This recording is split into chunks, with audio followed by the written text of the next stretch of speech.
Olá, olá, olá, bom dia, bom dia, bom dia. Seja bem-vindo aqui à nossa live de notícias sobre o mundo das criptomoedas, né? Estamos aqui ao vivo no LinkedIn, essa terra maravilhosa, onde todas as pessoas são famosas, têm sucesso, brincadeira.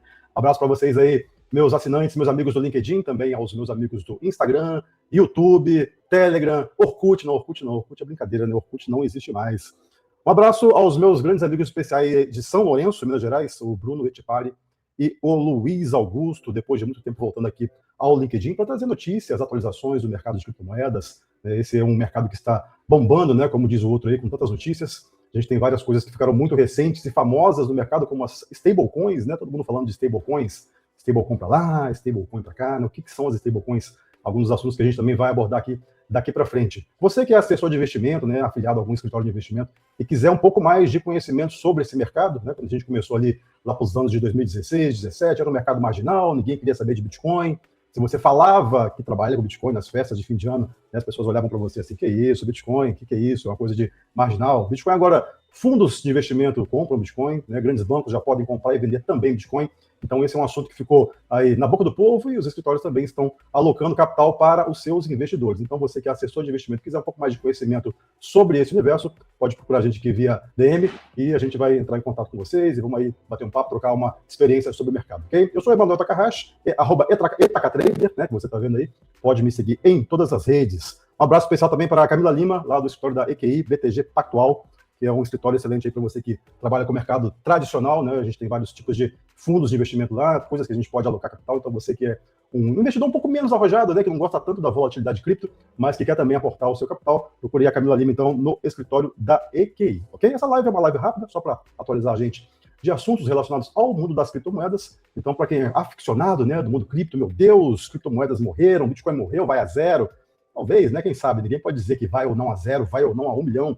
Mas uma análise rápida aqui, você vê que nosso querido Bitcoin está aqui estacionado, né, dormindo eternamente em berço esplêndido, na nossa MA de 200 períodos ali, né, aquela mergulhada linda, maravilhosa, né, quem está com medo sai fora, mas quem tem coragem acabou de comprar Bitcoin, que fez um retrocesso aí de, vamos ver aqui, 51%. Quem está no mercado há muito tempo sabe que esses movimentos são normais, né, essas retrações, né, ele sobe muito, desce muito, e aí é como aquele áudio famoso na comunidade, né, tem uma retraçãozinha de 70, 40, mas depois sobe 200, 100, mas esse aí é o universo do Bitcoin, ok? Essa é a análise básica para você, só para você não ficar aí enchendo muito seu saco também. Né? Algumas notícias importantes aí que a gente viu nos últimos dias.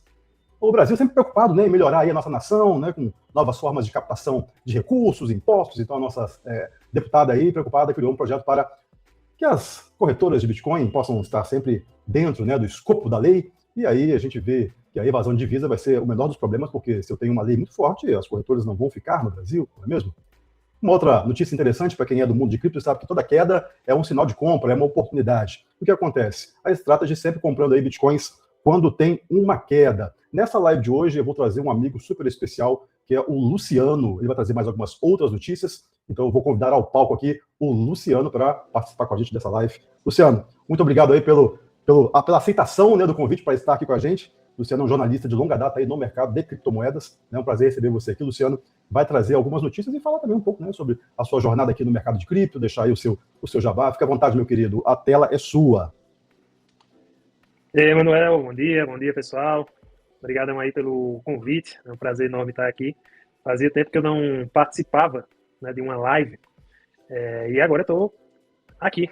Né, e vamos falar um pouquinho aqui, né, sobre o que aconteceu no mercado, porque tem acontecido muita coisa, tanto no mercado tradicional quanto no mercado cripto. Em termos de preço, né, a gente viu que no último final de semana houve o início lá da guerra no Oriente Médio, os Estados Unidos e Israel fizeram um ataque concentrado contra o Irã, e a guerra teve uma pequena escalada, né, porque começou no ataque Estados Unidos e Israel contra o Irã. Só que aí o Irã começou a fazer ataque contra vários países da região que possuem bases americanas, como Catar, Bahrein, Emirados Árabes, e todos eles evitaram. Né?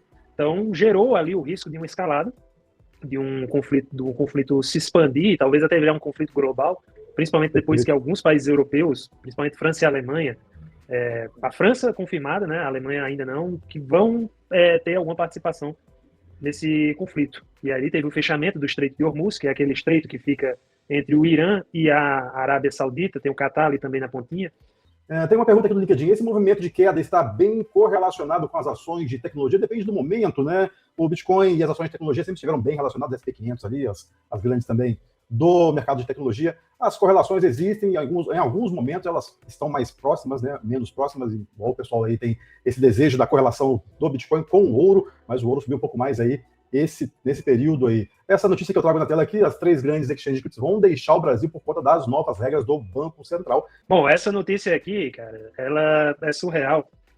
Eu não sei se vocês lembram do Mark Capellis, né, o famoso, o infame CEO da Mt. Gox, né? Foi CEO da empresa até 2014, lá quando teve o colapso, que inclusive completou 12 anos mês passado. E qual é a questão aqui, né? No caso da Mt. Gox, para quem não lembra, a exchange sofreu um ataque hacker, né, em 2014, fevereiro de 2014, e ela perdeu ali 850 mil bitcoins. É o maior ataque hacker da história em termos de quantidade de bitcoins perdidos, né, roubados. E, bom, já recentemente, o credor da Mt. Gox recuperou parte desses bitcoins, né, inclusive estão sendo distribuídos aí para os credores, pelo menos desde 2023, 2024. Só que ainda tem uma pequena quantia, que vocês podem ver aqui na manchete, né? 79.950 bitcoins, quase 80 mil bitcoins, que equivale a cerca de 5,2 bilhões. Essa outra notícia aqui, Luciano, também, que você trouxe, dessas exchanges aí. A curiosidade é que todo mundo quer saber, né? Quem é essas exchanges, né? A fofoca é uma solta dos bastidores, né? Mas ninguém sabe quem são. Não revelaram nomes, né? Mas 3 grandes exchanges internacionais, elas pretendem deixar o Brasil, e uma delas está a ponto de falir e pode ser comprada por outras 2 gigantes, né? O que acontece? O Banco Central Brasileiro criou aquela regulamentação que cria os provedores de serviços de ativos virtuais, né, os PSAVs, que é uma regulamentação que as pessoas vão precisar ter para operar exchange e tudo. E entre essa regulamentação inclui a necessidade de você ter um grande capital. Por exemplo, aqui na própria matéria diz, né, de 3 a 6 milhões e o capital social de 12 milhões. Ou seja, você tem que fazer... Deixa eu ver se eu tenho aqui na minha carteira, peraí. Então, não é toda plataforma que vai ter esse capital. É verdade. E a tendência é que haja no Brasil, no mercado cripto brasileiro, o que houve no setor bancário, que é a concentração em poucas empresas. E 3 empresas internacionais já falaram que não vão solicitar essa licença, consequentemente, quando chegar o prazo, elas vão deixar de operar, porque, na visão dessas empresas, não foi dito os nomes, mas na visão dessas empresas, esse investimento não compensa, dado que, nessas plataformas, o volume negociado é muito baixo. Elas avaliam que o mercado brasileiro que elas têm acesso não compensa esse investimento, então elas não vão solicitar. E justamente agora também desculpa te interromper, agora também com o mercado de baixo, né? O mercado aí de urso, bear market, que ninguém gosta também, vai acabar facilitando para esse universo aí também, esse cenário, né, Luciano? Exatamente. Muita empresa vai quebrar por causa do próprio bear market, né? E algumas empresas que não têm volume suficiente, elas vão acabar quebrando. E a outra empresa, né, aqui está perto de falir, também não foi revelado quem é, mas é uma corretora que justamente está sofrendo com isso, né? A falta de liquidez, porque as pessoas estão deixando de negociar. Então, as plataformas que têm menos clientes, elas vão sofrer ainda mais com a perda de liquidez. A notícia diz, né, que essa plataforma pode ser comprada, talvez, pela Binance ou pelo mercado Bitcoin. Nenhuma das empresas confirmou, tá? A notícia diz, nenhuma das empresas confirmou, mas há essa especulação. E também é uma especulação baseada no fato de que, no cenário com essa nova regulamentação, Binance e mercado Bitcoin certamente estarão entre as empresas que vão conseguir sobreviver, porque estarão entre as empresas que vão conseguir fazer esse investimento de capital social, de manutenção, de investimento na própria plataforma, né? Então é muito provável que a gente tenha Binance, mercado Bitcoin, talvez mais umas 3 grandes exchanges ali que tenham volume suficiente para conseguir compensar isso. Mas a tendência é que o mercado brasileiro o mercado cripto brasileiro vire uma emulação do sistema bancário, onde, como diria o Paulo Guedes, existem 5 bancos se aproveitando de 200 milhões de trouxas. Esses são os amigos do rei, né, que sempre permanecem aí na jogada, né? O comentário aqui do meu amigo Charles Fernandes, essa regulação é uma forma de barreira de entrada para ficar só os grandes players, né? Então a gente sabe que isso acontece. Né? Luciano, eu queria agradecer a sua participação aqui nesse Crypto Daily, né? O nome, inclusive, da sua newsletter aí. Deixa o seu recado para o povo, deixa as suas redes sociais, faça o seu jabá, meu amigo, fica à vontade, o espaço é seu.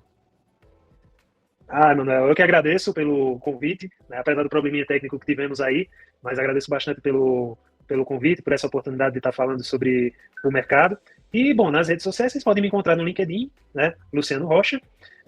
Eu também tenho um perfil no X, embora eu seja menos ativo lá, mas o meu perfil é Luciano Rocha 89, tudo junto. E tem a minha newsletter, tá?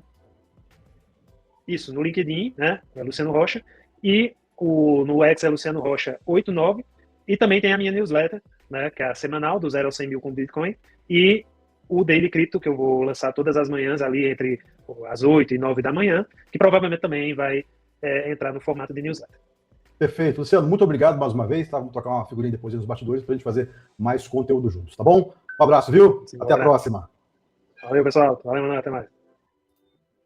Você que esteve aqui até agora nessa live, né, recebendo mais uma pergunta aqui. Acha que esse bear vai seguir aquela ideia dos ciclos passados ou pode haver um bear market mais curto, né? Para quem não sabe o que a gente está falando, bear market, né, e bull market é o mercado de touro e o mercado de urso. O mercado de touro, quando a coisa está boa, né, todo mundo está comprando, está ganhando, e o bear market, quando acontece o que aconteceu aí, né, a gente está vendo aqui agora, do lado de cá, né, o sentimento aqui do mercado 14, né, que é o sentimento, né, que está lá no vermelho, lá negativo, né, todo mundo com medo, todo mundo em pânico. Geralmente essa hora é a hora de comprar.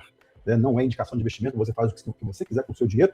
O dinheiro é seu, né, só que as oportunidades do mercado, elas acompanham aqueles que são destemidos. Então, o mercado desse jeito que está aqui, né, em 14, né, semana passada estava em 5, um dos menores índices desse sentimento de ganância aqui também. Eu tenho aqui 57% é o mercado de Bitcoin. Então, o bear market, ele tem essa característica de trazer o mercado todo para baixo. Mas a gente tem uma diferença muito grande entre esse bear e os outros bears, né? Estou falando de cerveja, a gente está falando de bear market, que é a entrada do capital institucional. Né? Nos bear markets passados, os governos passavam longe do Bitcoin.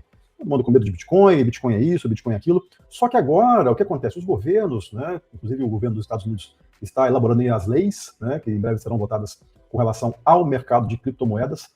Então, o mercado institucional, ele aguarda regulações. Então, essas regulações, apesar de serem vistas com maus olhos por alguns, né, aqueles mais libertários, das antigas, né, Bitcoin nasceu para fazer guerra com o sistema e tal, mas os ativos financeiros, mais cedo ou mais tarde, eles acabam sendo incorporados ao mercado financeiro tradicional. Então, o mercado institucional só vai entrar no tipo de mercado desse que é muito volátil se houver algum tipo de regulação. Então, na minha visão, na minha opinião pessoal do Emanuel, né, esse pode ser um bear diferente, onde o capital institucional está só aguardando aí uma canetada, né, do Congresso americano para entrar com força aí no mercado de criptomoedas. Né? A gente tem visto aí stablecoins, é o assunto da hora, todo mundo falando, mas 30 minutos live, né, era para ser 20 minutos, mas tivemos um probleminha técnico aí, mas a gente está aí para trazer o conhecimento para vocês, tá bom? Um abraço para você, precisar de alguma coisa, pode chamar na MDM e até a próxima live. Flávio Campos aqui, Bitcoin está em queda livre, sem chances de subida. Muito bem, eu vi isso lá quando o Bitcoin estava $2.900 também estava sem chance de subida, mas de repente subiu, disparou.